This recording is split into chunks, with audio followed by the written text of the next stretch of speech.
So in the second of my money goals for 2024 episode of this Cash Chats podcast, episode 352, I want to talk about savings, how you can boost your savings. And this is something which, again, really popular resolution at this time of year. But there are some simple things you can do to make it easier for you. You obviously still got to find the money to put into savings, and that's probably something for another time.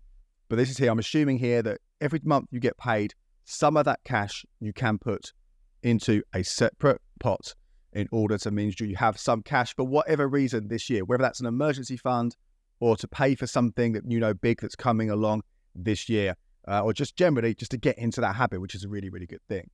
And the first thing here is what I mentioned just there, a separate savings pot. This is my top tip if you want to make this your goal for 2024. Do not keep your savings with your main money in your main current account. If you do this, it's very difficult, one, to keep track of how much you've actually got in savings because the balance is going up and down all the time. Every time you buy something, every time you get paid, every day something's happening in your account. You don't really know how much you've got in savings. So that's the first thing there. The second reason why this is quite good if you separate it out is because it makes it much harder to spend those savings either deliberately or accidentally. Because sometimes it's stuff you think, look at your bank balance, you go, oh yeah, I can afford it, I'll get that. But if that's not money, your savings money is not in your current account, when you look at that balance, it's lower and it makes you question whether you really need to buy something. And don't get me wrong, you might want to, right? You might still need to, and in which case you haven't got the cash in your current account, you take it out of the savings account. But again, it's an extra barrier in there which will help you prioritize how you use your savings and again, in turn, help boost how much you have saved up there.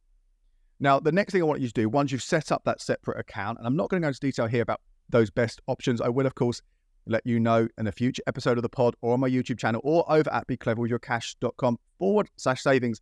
The highest rates right now. It's always worth aiming for the highest rates that you possibly can. But I'm not going to focus on that. But you open this, assume you opened up an account out there. How'd you get money into it? Well, my top way of doing this is something called pay yourself first. And this is a very simple idea. When your paycheck comes in, your salary comes into your current account, you decide how much of that is going to go to savings before most of your other spending. Some people say you do this before all of your other spending. I obviously would prioritize, first of all, your rent, your mortgage, your electricity, any of those core bills. You need to work out how much they are costing you every single month, the essentials you need to spend.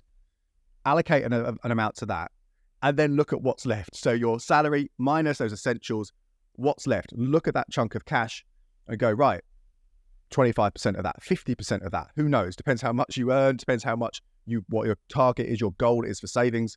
That amount, set it up via a standing order to go out of your current account as soon as you get paid to that separate account that you've already set up. So it's gone. It's already moved before you can spend it. Really important way to ensure money always goes into your savings account.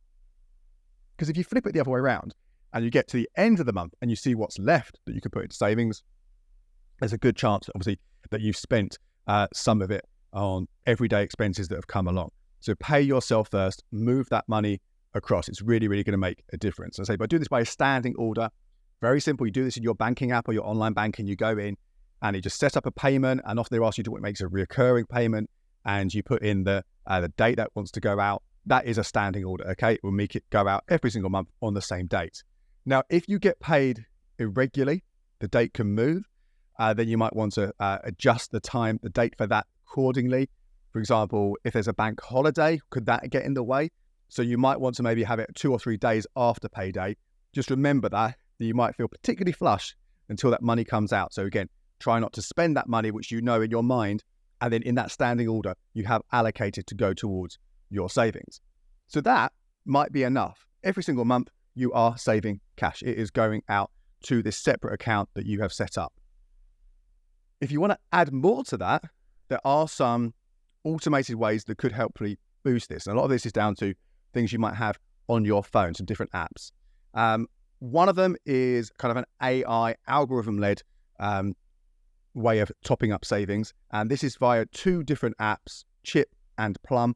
I would not use the Chip version of this because they will charge you, but Plum, it is free. You basically connect it to your current account and it will analyze your spending.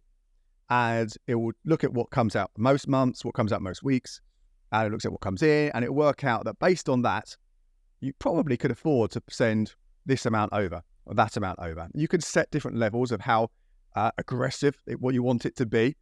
And again, that is a nice way for, without you can stop it. If you don't want the money to go, it'll tell you, say, no, I don't want it to go. And obviously you can send it back if you want. But that is a nice way for a little bit extra to come through without you really noticing it. That's the idea. Obviously, if you do notice it, you can just stop it and go back to how things were before. A similar thing you'll find with a number of different banks doing this right now is the roundup feature. Every time you spend money, the top up to the nearest pound will be moved into a savings account. So you spend, I don't know, £2.80 on something, well, another 20p, when you make that transaction, another 20p will come out of your current account and move to a designated savings account. Again, those things can add up over time. Small amounts of money every time you spend. Again, in most cases, you can access that easily and bring it back if you need it.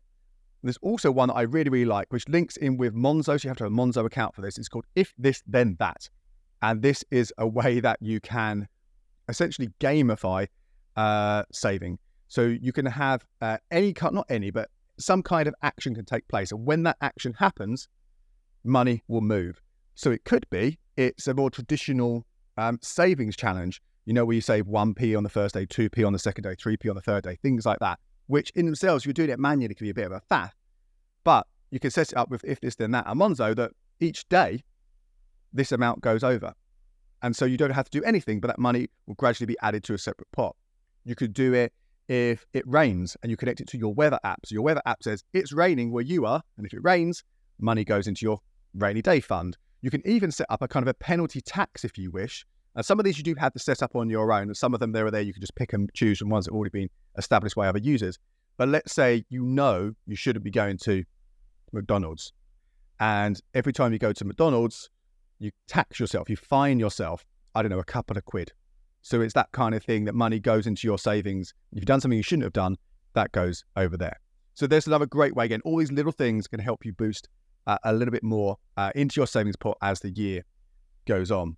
They're the kind of core things. A couple of things I'll quickly add on savings as well. If you do want savings to be your resolution for 2024, I would think about, do you need access to the money as well? Potentially you can think about locking money away. That might give you a pretty decent rate as well. And this year we are expecting the base rate to drop potentially 4 times over the 2024. And if that's to happen, then those easy access rates will start falling. If you can lock money in, potentially that could be a good thing for you. But again, also, if you can lock it in, it stops you spending it. So it keeps it there. But of course, if you do need to spend it, that's not going to be necessarily the right thing for you. And the other thing there on savings is to try and actually have a goal, have a target, have that thing, the reason you are saving. And if you can, make it a visual thing. So maybe it's the screen on your phone, maybe it's a picture on the fridge, whatever it might be.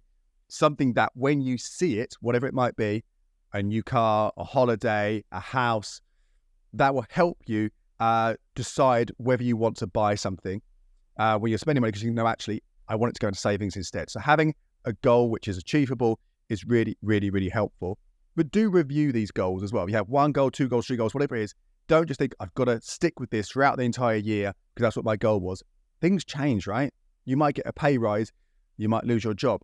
All these things come into play will affect what you are saving for and how you are saving and how much you can save.